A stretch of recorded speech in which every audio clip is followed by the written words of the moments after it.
Hello friends, क्या आपको पता है एक सुप्रीम कोर्ट के फैसले ने पूरे इंडियन कॉन्स्टिट्यूशन की आत्मा को बचा लिया था। ये कोई आम केस नहीं था। एक तरफ थी पार्लियामेंट जो ये चाहती थी कि पूरे कॉन्स्टिट्यूशन को अपनी मर्जी से वो बदले, और दूसरी तरफ थे एक साधु केशवानंद भारती जी, जिनके लैंड रिफॉर्म लॉ के खिलाफ जो संघर्ष था वो बन जाता है एक हिस्टोरिक कोर्ट रूम बैटल। और इसी केस में जन्म हुआ बेसिक स्ट्रक्चर डॉक्ट्रिन का, यानी कि संविधान का आधारभूत ढांचा, एक ऐसी कॉन्स्टिट्यूशनल शील्ड जो आज भी भारत के लोकतंत्र, न्यायिक स्वतंत्रता और फंडामेंटल राइट की सुरक्षा करती है। ये कहानी शुरू होती है केरला के एक छोटे से गांव से, जहां रहते थे केशवानंद भारती जी, जो एक हिंदू मत के हेड थे, यानी कि वो मठाधीश थे। 1970 में केरला सरकार ने एक लैंड रिफॉर्म एक्ट पास किया, जिसका मकसद था बड़े जमींदारों की जमीन लेकर उसे गरीबों में बांटना। लेकिन इसके चलते मठ की जमीन भी एक्वायर की जा रही थी। तो जैसे ही केरला गवर्नमेंट ने लैंड रिफॉर्म एक्ट लागू किया, जिसका असली उद्देश्य था लैंड रीडिस्ट्रीब्यूशन, यानी जो बड़े जमींदार थे या रिलीजियस इंस्टीट्यूशन के पास जो ज्यादा जमीन थी, उनसे वो जमीन लेकर उसे गरीब किसानों को दिया जाए। ये एक तरीके से सोशल जस्टिस का काम था, लेकिन हर रिफॉर्म के पीछे कुछ अनइंटेंडेड कॉन्सिक्वेंसेस भी होते हैं। तो केशवानंद भारती जी ने, जो एडनीर मठ के हेड थे, उनकी भी मठ की बहुत सारी एग्रीकल्चरल लैंड को गवर्नमेंट एक्वायर कर रही थी, और यहां से शुरू होती है एक कॉन्स्टिट्यूशनल फाइट। उन्होंने कहा, यानी कि केशवानंद भारती जी ने कहा, ये सिर्फ जमीन नहीं है, ये हमारी धार्मिक और संस्थागत पहचान का हिस्सा है, और इस एक्ट के जरिए मेरी राइट टू प्रॉपर्टी और रिलीजियस फ्रीडम दोनों का वायलेशन हो रहा है। तो फिर उन्होंने सुप्रीम कोर्ट का दरवाजा खटखटाया। अब यहां सिर्फ मठ की जमीन का सवाल नहीं था, बात थी संविधान के पावर बैलेंस की। Can parliament change any part of the constitution? क्या फंडामेंटल राइट भी खत्म किए जा सकते हैं? ये सवाल पूरे देश के लिए मायने रखते थे, और इसी वजह से ये केस बनता है इंडिया का सबसे हिस्टोरिक कॉन्स्टिट्यूशनल जजमेंट।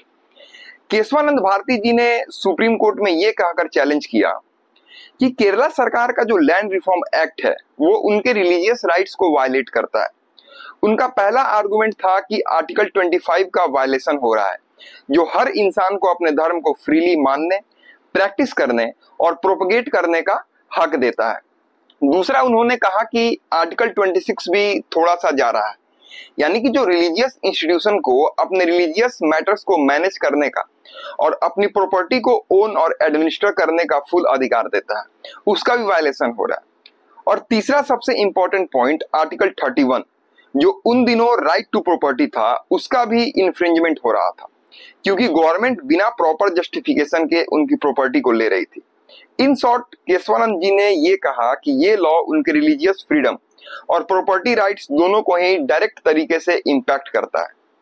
लेकिन ये सिंपल लैंड डिस्प्यूट सिर्फ एक प्रॉपर्टी का इशू नहीं था, ये तो एक बहुत बड़े कॉन्स्टिट्यूशनल सवाल का सेंटर बन गया था। क्या पार्लियामेंट के पास इतनी पावर है कि वो कॉन्स्टिट्यूशन के किसी भी पार्ट को, चाहे वो मौलिक अधिकार हो, दैट इज फंडामेंटल राइट, मौलिक अधिकार ही क्यों ना हो, क्या वो उसे बदल सकती है? यही सवाल पहले भी उठ चुका था, और हर बार कोर्ट का जवाब जो था वो बदलता रहा। इसलिए समझना जरूरी है केशवानंद भारती केस के पहले वो पूरा लीगल बैकग्राउंड, जहां से ये कॉन्स्टिट्यूशनल लड़ाई शुरू हुई थी। तो सबसे पहले आता है शंकरी प्रसाद केस 1951। इंडिपेंडेंट इंडिया में ये पहला केस था जहां सुप्रीम कोर्ट से ये पूछा गया, क्या पार्लियामेंट को ये पावर है कि वो कॉन्स्टिट्यूशन के फंडामेंटल राइट्स को भी अमेंड कर सकती है? तो सुप्रीम कोर्ट ने जवाब दिया कि हाँ, पार्लियामेंट के पास ये पावर है। रीजन, उन्होंने आर्टिकल 368 को रेफर किया, जो कॉन्स्टिट्यूशन अमेंड करने की पावर जो है वो पार्लियामेंट को देता है। कोर्ट ने ये कहा कि अमेंडमेंट यानी जो संशोधन होता है वो लॉ नहीं होता है, इसलिए आर्टिकल 13 जो अनकॉन्स्टिट्यूशनल लॉ को वॉइड बनाता है या इस पर अप्लाई नहीं होता है। पर यह सिर्फ एक शुरुआत थी। फिर आया Sajjan Singh versus state of Rajasthan 1965 वाला केस। यहां भी पार्लियामेंट ने एक अमेंडमेंट किया था जिससे फंडामेंटल राइट्स जो थे वो इंपैक्ट हो रहे थे। कोर्ट ने फिर से कहा, पार्लियामेंट के पास फुल पावर है कॉन्स्टिट्यूशन अमेंड करने की, चाहे फंडामेंटल राइट्स ही क्यों ना हो। लेकिन यहाँ एक ट्विस्ट था। कुछ जजेस ने कंसर्न रेज किया कि अगर पार्लियामेंट को रोका नहीं गया तो वो फंडामेंटल राइट को खत्म भी कर सकती है। बस यही वार्निंग 2 साल बाद सच हो गई। 1967 में आता है Golaknath versus state of Punjab case. यहाँ सुप्रीम कोर्ट ने पिछले दोनों डिसीजंस को पलट दिया। कोर्ट ने यह कहा कि fundamental rights are sacred, parliament cannot amend और टेक देम अवे। उन्होंने आर्टिकल 13 को एक्सटेंड किया और ये कहा कि even a constitutional amendment is law, इसलिए अगर वो फंडामेंटल राइट्स को वायलेट करे तो वो भी वॉइड हो सकती है, that is null and void. इस डिसीजन से पार्लियामेंट के पावर को डायरेक्टली चैलेंज किया गया। तो गोलकनाथ केस ने एक नई लकीर खींच दी। पार्लियामेंट का पावर लिमिटेड है और फंडामेंटल राइट्स अनटचेबल है।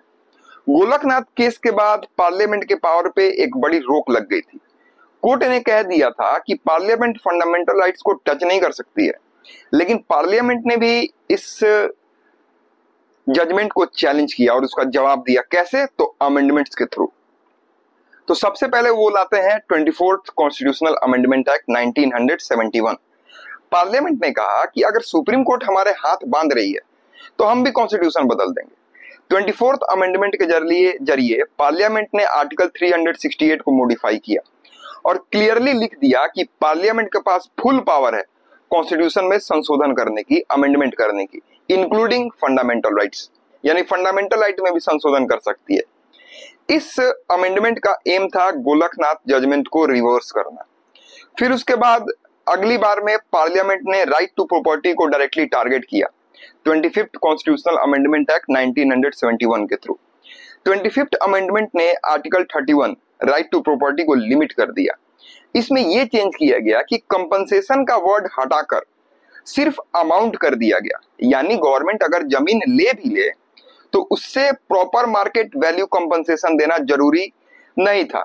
इसके अलावा पार्लियामेंट ने बोला कि अगर कोई लॉ डायरेक्टिव प्रिंसिपल के लिए बना है, जैसे कि लैंड रिफॉर्म, तो उसे कोर्ट में चैलेंज नहीं किया जा सकता है। यानी मार्केट में जो प्राइस था, जरूरी नहीं था कि सरकार अगर किसी की जमीन लेती है तो उसी प्राइस से उसको पैसा दिया जाए। बेसिकली जुडिशियल रिव्यू को लिमिट करने की कोशिश थी। फिर उसके बाद 29th कॉन्स्टिट्यूशनल अमेंडमेंट एक्ट 1972 है और ये सीधा केशवानंद जी के केस से जुड़ा हुआ था। केरला सरकार ने अपने कुछ लैंड रिफॉर्म लॉज को 9th शेड्यूल में डाल दिया, जिससे वो लॉज जुडिशियल रिव्यू के बाहर चले जाए। यानी 9th शेड्यूल में जो भी पॉइंट रहेगा वो जुडिशियल रिव्यू यानी कि न्यायिक पुनरावलोकन से वो बाहर हो जाएंगे। केशवानंद भारती जी के मठ वाली जमीन इसी लॉ से इंपैक्ट हो रही थी। ये तीनों अमेंडमेंट पार्लियामेंट के पावर को मैक्सिमम दिखाने की कोशिश थी। जैसे 24th के तहत पार्लियामेंट कुछ भी अमेंड कर सकती है, इंक्लूडिंग फंडामेंटल राइट्स। 25th के तहत प्रॉपर्टी राइट्स और जुडिशियल रिव्यू को कमजोर कर दिया गया। 29th के तहत स्टेट लॉज को जुडिशियल रिव्यू से बचाने के लिए 9th शेड्यूल में डाला गया। और इसी बैकड्रॉप में आया था वो महान फैसला, केशवानंद भारती का जजमेंट। पार्लियामेंट ने अपनी फुल पावर का यूज किया, लेकिन सुप्रीम कोर्ट भी इस बार पीछे हटने वाली नहीं थी। Kesavananda Bharati versus state of Kerala case को सुनने के लिए 13 जजेस की एक बेंच बनाई गई थी, जो अब तक की सबसे बड़ी कॉन्स्टिट्यूशनल बेंच थी। कोर्ट में दोनों तरफ से जबरदस्त आर्गुमेंट हुए। एक तरफ था पार्लियामेंट का अमेंडिंग पावर और दूसरी तरफ फंडामेंटल राइट और कॉन्स्टिट्यूशन की इंटीग्रिटी का सवाल। गवर्नमेंट ने क्या आर्गुमेंट दिया, यानी कि पार्लियामेंट ने क्या आर्गुमेंट दिया, गवर्नमेंट साइड क्या बोल रही थी। तो इनका यह कहना था गवर्नमेंट का कि हम कॉन्स्टिट्यूशन को पूरा का पूरा बदल सकते हैं, चाहे फंडामेंटल राइट से क्यों ना हो। उन्होंने बोला कॉन्स्टिट्यूशन बना है पार्लियामेंट से, तो पार्लियामेंट ही सबसे बड़ी पावरफुल अथॉरिटी होगी। फिर पिटिशनर का क्या आर्गुमेंट था, यानी केशवानंद जी के लॉयर का क्या कहना था कि अगर पार्लियामेंट को अनलिमिटेड पावर दे दी गई तो डेमोक्रेसी को डिक्टेटरशिप में बदल सकती है। कॉन्स्टिट्यूशन को अमेंड करने का पावर होना चाहिए, लेकिन कुछ कोर एलिमेंट्स को टच नहीं किया जा सकता। जो हियरिंग थी वो 68 दिनों तक चली और अप्रैल 1973 में फैसला आया और उन्होंने इंडियन कॉन्स्टिट्यूशन की कहानी को हमेशा के लिए बदल दिया। सॉरी। जजमेंट जो था उसमें स्प्लिट वर्डिक्ट था 7-6। कोर्ट ने ये कहा, यानी कि 7 लोगों ने एक फैसला दिया, 6 लोगों ने एक फैसला दिया, माना किसका जाएगा तो 7 लोगों का है।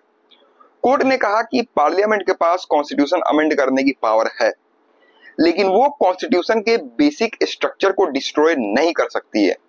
तो ये वर्डिक्ट बना बेसिक स्ट्रक्चर डॉक्ट्रिन, यानी डॉक्ट्रिन ऑफ बेसिक स्ट्रक्चर, एक ऐसी कॉन्स्टिट्यूशनल प्रोटेक्शन जो democracy, rule of law, secularism, independence of judiciary जैसे वैल्यूज को अनटचेबल बना देता है। बेसिक स्ट्रक्चर का मतलब क्या है? कॉन्स्टिट्यूशन के कुछ बेसिक पिलर्स हैं जो इतने इंपॉर्टेंट है कि उन्हें पार्लियामेंट भी नहीं बदल सकती है। इसका इम्पैक्ट क्या हुआ इस जजमेंट का कि पार्लियामेंट की अमेंडमेंट पावर अब अनलिमिटेड नहीं रही। जुडिशियरी ने अपने आप को कॉन्स्टिट्यूशन का गार्जियन डिक्लेयर किया। ये रूलिंग आज तक हर कॉन्स्टिट्यूशनल क्राइसिस का फाउंडेशन बन चुकी है। तो इस वीडियो को लाने के पीछे का मेरा पर्पस था क्योंकि मैं आप लोगों को पढ़ा रहा था preamble of the Indian constitution. तो वहां पे हम लोग डिस्कशन कर रहे थे कि इस preamble part of the constitution और नॉट, और whether we can amend the preamble. तो उस समय मैंने डिस्कशन किया था आपको, और मैंने आपको ये भी बोला था कि केशवानंद भारती जो केस है ये बहुत ज्यादा इंपॉर्टेंट है और ये बहुत जगह आपको दिखाई देगा। तो इस कारण से मैंने बोला था कि इस पर एक वीडियो मैं लेकर आऊंगा। अब अगर और भी आगे लेक्चर को पढ़ाते समय अगर ऐसा और कोई इंपॉर्टेंट केस आएगा तो उसमें भी मैं आप लोगों को अलग से वीडियो बनाकर प्रोवाइड करा दूंगा, जिससे चीजों को समझने में आपको आसानी मिलेगी। मिलते हैं हम लोग अगले वीडियो में, तब तक के लिए धन्यवाद।